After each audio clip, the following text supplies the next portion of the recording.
প্রিয় ছাত্রছাত্রীরা, গতদিন আমরা অ্যাপ্রোপ্রিয়েট প্রিপোজিশন ক্লাসটা যেখানে শেষ করেছিলাম, আজ আমরা সেখান থেকেই শুরু করতে যাচ্ছি। কেউ যদি গতদিনের ক্লাসটা মিস করে থাকো, অবশ্যই প্লেলিস্টটা চেক করে একবার দেখে নিও, তাতে আমাদের কন্টিনিউয়েশনটা রাখতে সুবিধা হবে। চলো কথা না বাড়িয়ে আজকের এপিসোড বা আজকের ক্লাসটা শুরু করা যাক। প্রথমে আমরা শুরু করব অ্যাবাইড দিয়ে। অ্যাবাইড মানে মেনে চলা। অ্যাবাইডের পরে কোন প্রিপোজিশন বসাবো? Of course by. মনে থাকবে অ্যাবাইড বাই মেনে চলা। সাধারণত কোনো নিয়ম নীতি রুল আইন কানুন মেনে চলা বোঝাতে অ্যাবাইড বাই বসে। একটা এক্সাম্পল দিয়ে দেখে নিই। You should abide by. You should, তাহলে ইউ মানে তুমি, শুড অবশ্যই, অ্যাবাইড বাই মানে মেনে চলবে the traffic rules. Traffic rules তো আমরা জানি, যানবাহনের যে সমস্ত বিধিনিষেধ আছে চালানোর জন্য, সেইগুলো অবশ্যই তুমি মেনে চলবে। কখন? অ্যাট দ্য টাইম অফ ড্রাইভিংয়ের সময় তাহলে তুমি ট্রাফিক রুলসগুলো মেনে চলবে। সেই জন্যই আমরা অ্যাবাইডের পরে অ্যাপ্রোপ্রিয়েট প্রিপোজিশন বাই বসাবো। ক্লিয়ার? অ্যাবাইড বাই ক্লিয়ার হয়ে গেছে। অ্যাবাইড বাই মেনে চলা। নেক্সট আসা যাক অ্যাম্বিশন ফর। অ্যাম্বিশন মানে উচ্চাকাঙ্ক্ষা বোঝাতে আমরা অ্যাম্বিশন ব্যবহার করি। এরপরে অ্যাপ্রোপ্রিয়েট প্রিপোজিশন ফর বসে। তাহলে অ্যাম্বিশন ফর মানে উচ্চাকাঙ্ক্ষা।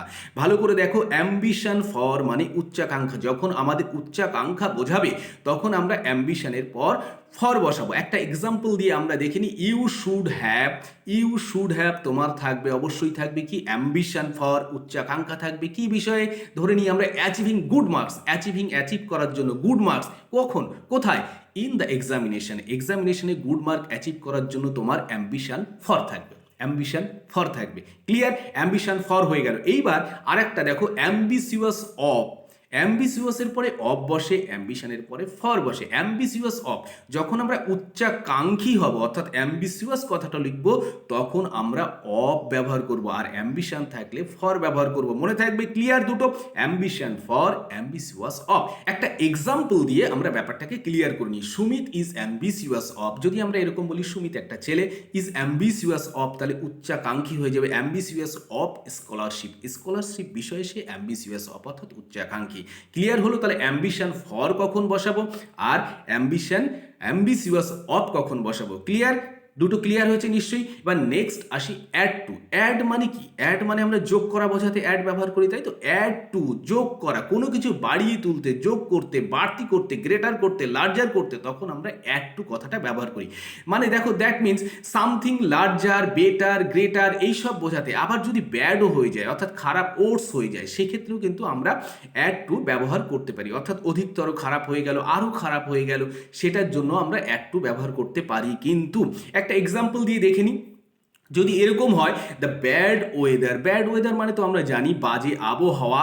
কি করলো? Only added to our difficulties. Only added মানে কি? যোগ করেছিল, আমাদের ডিফিকাল্টিসটাকে আরও বাড়িয়ে তুলেছিল। তাহলে কোনো কিছু বাড়িয়ে তোলা বা যোগ করতে, সংযোজন করা বোঝাতে আমরা অ্যাড টু কথাটা ব্যবহার করতে পারি। নেক্সট আসা যাক অ্যাডজাস্ট মানে কি? আমরা তো কথায় কথায় অ্যাডজাস্ট করে নিতে বলি ভাই একটু অ্যাডজাস্ট করে নে ভাই, অ্যাডজাস্ট করলেই সব ঠিকঠাক হয়ে যাবে দেখিস। তো সাধারণত আমরা অ্যাডজাস্ট সামঞ্জস্য করা বোঝাতে, সমন্বয় করা বোঝাতে, বিন্যস্ত করা বোঝাতে, ঠিকঠাকভাবে চালু করা বোঝাতে, এইসবের জন্য আমরা অ্যাডজাস্ট কথাটা ব্যবহার করি। এবার অ্যাডজাস্টের পরে আমরা কি করব? অ্যাপ্রোপ্রিয়েট প্রিপোজিশন টু বসাবো। কিসের সঙ্গে আমরা অ্যাডজাস্ট করব সেইটাকে বোঝানোর জন্যই মাঝখানে একটা টু দিয়ে দিলেই অ্যাডজাস্ট টু খাপ খেয়ে যাবে বা মানিয়ে যাবে বা মিলে যাবে। একটা এক্সাম্পল দিয়ে দেখে নিই। অ্যাডজাস্টের পরে টু বসিয়ে আমরা কি করতে পারি। যেমন ধরো, eventually it takes time to adjust to a new place for লিভিংয়ের জন্য একটা নতুন প্লেসে সঙ্গে যদি অ্যাডজাস্ট করতে হয় আমাদের কি হয়? এটা একটা টাইম, সময় সাপেক্ষ ব্যাপার। তাহলে ইভেনচুয়ালি ইট টেক্স টাইম, এটা সময় নেয় কি করতে? টু অ্যাডজাস্ট টু মানে মানিয়ে নিতে বা খাপ খাওয়াতে, to a new place for লিভিংয়ের জন্য একটা নতুন জায়গা বেছে নিলে আমাদের তার সঙ্গে অ্যাডজাস্ট করতে আমাদের কিছুটা সময় লাগে। তাহলে অ্যাডজাস্টের পরে আমরা অ্যাপ্রোপ্রিয়েট প্রিপোজিশন কিন্তু টু বসাতে যাচ্ছি, অর্থাৎ টু বসাচ্ছি। মনে থাকবে অ্যাডজাস্ট টু। নেক্সট আসা যাক, অ্যাডজাস্ট টু হলো, এর নেক্সট যেটা আসবে সেটাতেও আমরা টু বসাবো। অ্যাডজাসেন্ট কথাটার মানে হচ্ছে সংলগ্ন, পাশাপাশি, পার্শ্বগত, লাগোয়া, সমীপবর্তী ইত্যাদি বোঝাতে আমরা অ্যাডজাসেন্ট কথাটা ব্যবহার করি। এবার অ্যাডজাসেন্টের পরে কার অ্যাডজাসেন্ট? এর সংলগ্ন, এর কাছে, এর পাশে। তারপরে আমরা অ্যাডজাসেন্টের পাশেও একটা টু বসিয়ে দেবো। তাহলে অ্যাডজাস্ট টু বসালাম, অ্যাডজাসেন্টের পরেও আমরা অ্যাপ্রোপ্রিয়েট প্রিপোজিশন টু বসাবো। একটা মানে এই প্রিপোজিশনের ব্যবহারটা আমরা একটা এক্সাম্পল দিয়ে দেখিনি। দ্য সৃজনী পার্ক, যদি আমি বলি the Srijani park is adjacent to the river, কোনো একটা রিভার বলে নি, বা to adjacent to the hotel Bangabasi, তাহলে the Srijani park is adjacent to the hotel Bangabasi, Bangabasi হোটেলের কাছাকাছি বা সংলগ্ন বা পার্শ্ববর্তী বা লাগোয়া, এইটা বোঝাতে আমরা অ্যাডজাসেন্ট টু কথাটা ব্যবহার করবো। তাহলে অ্যাডজাসেন্ট টু, এই পর্যন্ত ক্লিয়ার হয়ে গেল। নেক্সট আসা যাক অ্যাপিল টু। আজকে শুধু টু টু টু টু হতে যাচ্ছে, শুধু অ্যাভয়েডটা বাই করেছিলাম, অ্যাভয়েডের পরে কি করেছিলাম, তারপরে অ্যাড টু করেছিলাম, তারপরে অ্যাডের পরে অ্যাডজাস্ট টু করেছিলাম, তারপরে অ্যাডজাসেন্ট টু করলাম, আজকে আবার তারপরে আমরা অ্যাপিল টু করতে যাচ্ছি। অ্যাপিল মানে কি, আবেদন করা।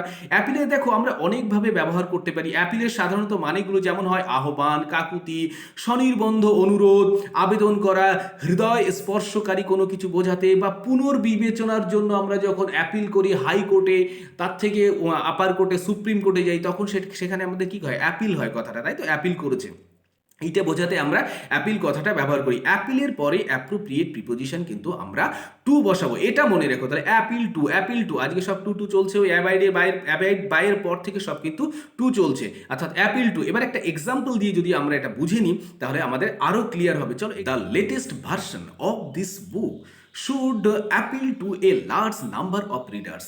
দ্য লেটেস্ট ভার্সন আমরা বুঝি একদম সাম্প্রতিক সময়ে যে ভার্সনটা পাওয়া যায় সেইটাকেই আমরা লেটেস্ট ভার্সন বলি। Latest version of this book, এই বইয়ের শুড, অবশ্যই জন্য শুড আমরা ব্যবহার করি। অ্যাপিল টু মানে তাহলে আবেদন করা বা সাড়া ফেলাকে অ্যাপিল টু বলে। এ লার্জ নাম্বার অফ রিডার্সদের কাছে অ্যাপিল করবে এবার সাড়া ফেলবে, সেটার জন্য আমরা অ্যাপ্রোপ্রিয়েট প্রিপোজিশন টু বসাই। তাহলে অ্যাপিল টু কথাটা মনে থাকবে। নেক্সট আসা যাক অ্যাগ্রি উইথ, এবার চেঞ্জ হলো কিন্তু। অ্যাগ্রি মানে কি, একমত হওয়া। উইথ মানে কারোর সঙ্গে, কোনো ব্যক্তির সঙ্গে যখন আমরা কোনো বিষয় পয়েন্ট অফ ভিউয়ে একমত হব তখন কিন্তু আমরা অ্যাগ্রির পরে উইথ বসাবো। অ্যাগ্রি উইথ, একমত হওয়া, কার সঙ্গে, কারোর সঙ্গে, কোনো ব্যক্তির সঙ্গে, অ্যাগ্রি উইথ, মনে থাকবে। এইবার অ্যাগ্রি উইথ, একমত হওয়া, যখন আমরা কোনো ব্যক্তির সঙ্গে একমত হব তখনই কিন্তু আমরা উইথ বসাবো। এইবার কোনো একটা বিষয়ে একমত হলাম, অর্থাৎ তাই সেই ব্যক্তির সঙ্গে আমরা কোনো একটা বিষয়, তখন অন দ্য ইস্যু বা অন দ্য পয়েন্ট, তখন অ্যাগ্রি উইথ করলাম, তারপরে অন দ্য ইস্যুটার নাম লিখবো বা পয়েন্টটার নাম লিখবো, তখন তাহলে অ্যাগ্রি উইথ অন অ্যাবাউট ও আমরা ব্যবহার করতে পারি, অন অথবা অ্যাবাউট, কখন, পয়েন্ট বা ইস্যুর জন্য। একটা এক্সাম্পল দেখি দিয়ে এটাকে ক্লিয়ার করে নিই। I do not agree with you, I do not আমি করি না, অ্যাগ্রি উইথ ইউ তোমার সঙ্গে আমি একমত হতে পারছি না, কি বিষয়, অন দিস পয়েন্ট, এই পয়েন্টে, ওই যে পয়েন্ট বললাম, তাই তো, যখন কোনো পয়েন্ট কিছু বোঝাবো, কোনো বিষয়বস্তু বোঝাবো, তখন আমরা কিন্তু অন বা অ্যাবাউট এই কথাটা ব্যবহার করতে পারি। আবার অ্যাগ্রির পরে টুও বসাতে পারি, কখন, সেটা যখন আমরা কোনো কিছু সিদ্ধান্ত নেব বা মেনে নেব, কিন্তু সেটা কোনো ব্যক্তির সঙ্গে নয়, কোনো বিষয়বস্তুর সঙ্গে বা বিষয়ের সঙ্গে, তখন আমরা কিন্তু অ্যাগ্রি টু বসাবো। তাহলে অ্যাগ্রি উইথ হয়, আবার অ্যাগ্রি উইথের পরে যে বিষয়ে আমরা অ্যাগ্রি উইথ করলাম বা করলাম না তার জন্য আমরা অন বা অ্যাবাউট বসাতে পারি। আবার অ্যাগ্রির পরে টু বসাতে পারি, যদি সেটা কোনো ব্যক্তি না হয় তখন আমরা অ্যাগ্রি টু কথাটা ব্যবহার করব। একটা এক্সাম্পল দিয়ে দেখে নিই। যেমন Sumit has agreed to hold this stock for long time. Sumit has agreed মানে কি, একমত হয়েছে, তাই তো, প্রেজেন্ট পারফেক্ট টেন্স এটা করছি। সুমিত হ্যাজ অ্যাগ্রিড টু, কি সম্মত হয়েছে বা সিদ্ধান্ত নিয়েছে, অ্যাগ্রিড টু হোল্ড মানে ধরে রাখতে, this stock for long time, দীর্ঘ সময়ের জন্য সে সেটাকে হোল্ড করবে। তাহলে এইটা কি, একটা পার্সনের সঙ্গে নয়, কিন্তু একটা বিষয়ের সঙ্গে সে সিদ্ধান্ত নিয়েছে বা মেনে নিয়েছে। এইটা যে সিদ্ধান্ত নিল, মেনে নিল তার সঙ্গে, অর্থাৎ সেইটা বোঝানোর জন্য আমরা অ্যাগ্রির পরে কিন্তু টু বসাবো, উইথ বসাবো না। তাহলে অ্যাগ্রি উইথ কখন বসাবো, অ্যাগ্রির পরে অন অ্যাবাউট কখন বসাবো, কিন্তু অ্যাগ্রি থেকে একটু দূরে থাকবে অন অ্যাবাউট, যখন আমরা পয়েন্ট অফ ভিউতে আমরা একমত হব বা হব না তখন জন্য অন বসাবো বা অ্যাবাউট বসাবো। তারপরে অ্যাগ্রি টু কখন বসাবো, অ্যাগ্রি টু অর্থাৎ কোনো ব্যক্তির সঙ্গে যখন আমরা একমত হব না বা সিদ্ধান্ত নেব না বা মেনে নেব না তখন আমরা অ্যাগ্রি টু করব। ক্লিয়ার এই পর্যন্ত? আজকে এই পর্যন্ত থাক, ভিডিওটা অলরেডি বেশ বড় হয়ে গেছে, কথা দিচ্ছি খুব তাড়াতাড়ি ফিরবো পরের পার্টটা নিয়ে। যদি তোমাদের কোথাও কোনো বুঝতে অসুবিধা হয় বা কনফিউশন থাকে অবশ্যই আমাকে কমেন্ট করে জানাবে, আমি যথাসাধ্য চেষ্টা করব তোমাদের কনফিউশন দূর করার জন্য। ভালো থেকো সবাই, হ্যাঁ।